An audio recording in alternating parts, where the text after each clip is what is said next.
一日都係我衰貪心，唔認翻佢咩事都冇。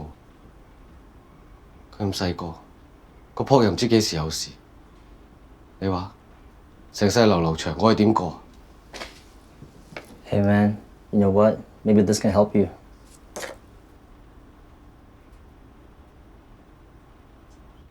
自從佢有咗呢個病之後，成個人都落晒型。佢成日都問做人咁辛苦為乜？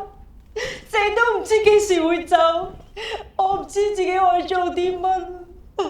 楊太，我覺得你唔使咁悲觀㗎。你先生只不過暫時接受唔到有呢個病，只係需要同佢多啲傾下偈，情況一定會有所改善㗎。我哋好似有位新朋友嚟咗喎，歡迎你啊！我嚟聽下嘅咋。歡迎你。好啦，郭生啊，不如同我哋大家分享下。自從我個女驗到有呢個病之後，我太太就好擔心，開始食唔安、瞓唔落，最後患上情緒病。醫生話係焦慮症。屋企忽然間多咗2個病人，我同自己講，我唔可以冧，如果連我都冧埋，個家就散。試過有幾次，我一收到電話，我即刻抌低手頭所有嘅嘢，我趕返屋企。可能因為咁，公司喺3個月前解僱咗我。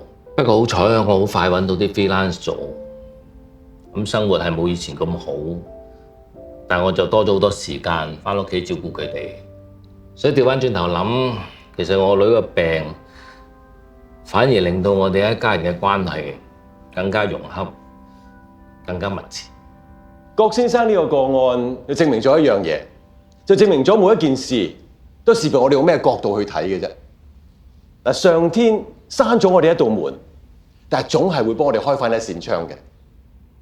李小姐嘅媽媽咧喺7年前已經驗出咗呢個病㗎啦，不如你同我哋分享下。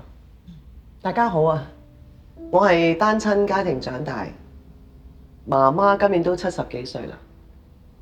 細個嗰陣時環境唔係幾好，但係媽媽都好錫我，所以媽媽而家有呢個病，我係唔可以放棄佢嘅。我原本有一個拍咗10幾年拖嘅男朋友。我哋婚紗相都影埋，諗住結婚㗎啦。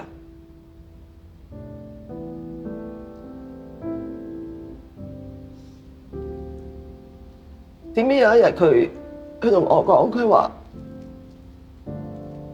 我哋結咗婚，可唔可以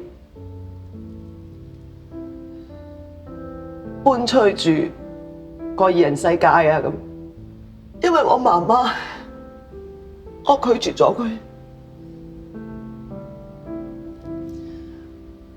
我想同大家講，作為我媽媽唯一嘅親人，如果要我由頭再揀過嘅，就算犧牲晒我所有嘢，我都一樣係會咁樣揀，留喺我媽媽身邊，好好咁樣陪佢。